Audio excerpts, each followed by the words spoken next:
Ilang piraso lang mapupuno naman ata yung sako.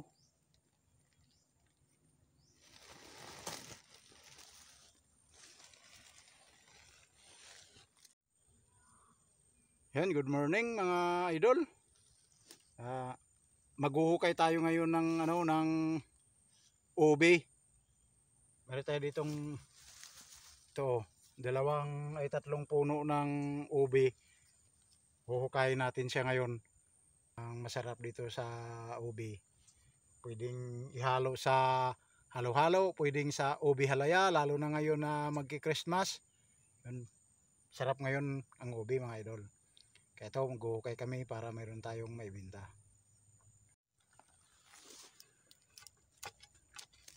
Ayan mga idol yung puno niya. Iangat mo nga yung puno niya, darling.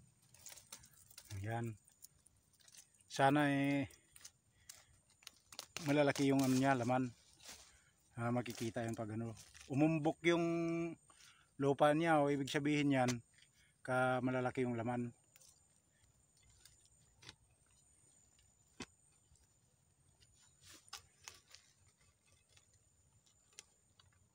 Malaki kasi yung niya, yung swal.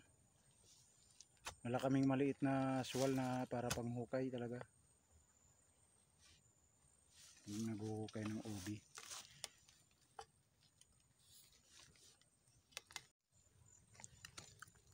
Ayan na mga idol, makikita na yung violet na violet. Malalim kasi ito, pwede na siguro to.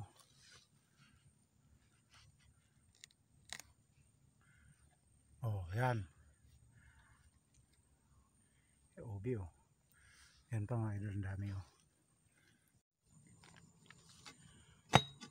Ayan na mga idol, gumalaw na.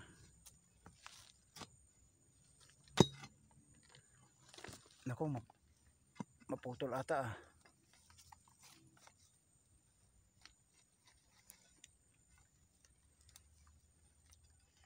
Kahit ano lang tong ubi, kahit ilaga lang pagkatapos asukalan, pwede na siya mga idol. Pang na sa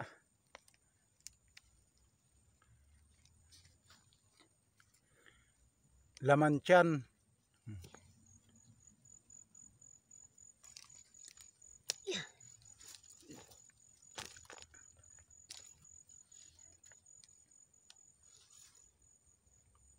Laki pala ng laman.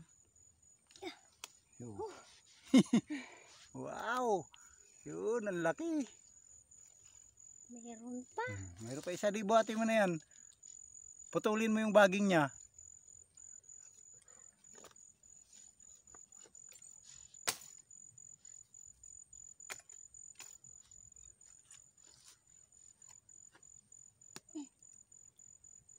Mga maliliit na lang na ugat yan eh. Yun. O, di ba? Angat mo, angat mo. Bigat. Wow, ang laki oh. Lagyan mo dito sa baba. Lilinisan na lang yan, alisin yung lupa.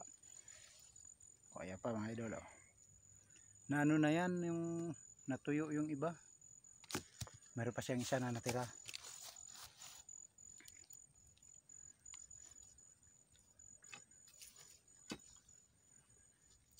Sana makahukay kami ngayon ng marami.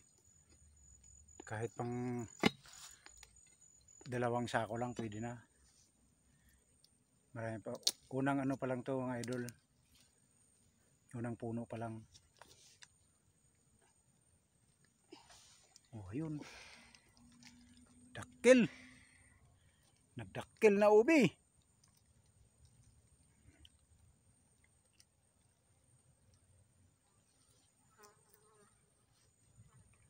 Tapos yan mga idol, yung dulo niyan, yung pinagputulan, pwede siyang tabunan ulit para sa susunod mga 1 taon may laman na naman yan.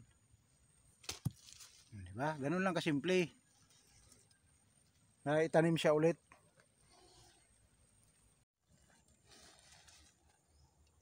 Yan na oh. Yan na mga idol yung nahukay. Yung iba isa sako. Sako muna kay iakyat ko dun sa taas.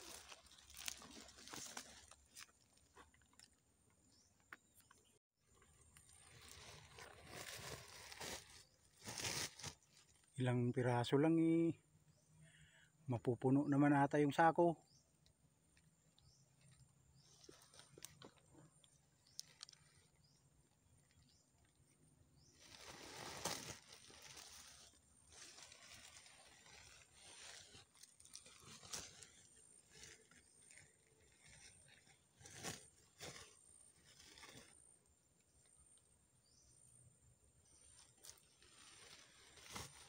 Yung lalaki.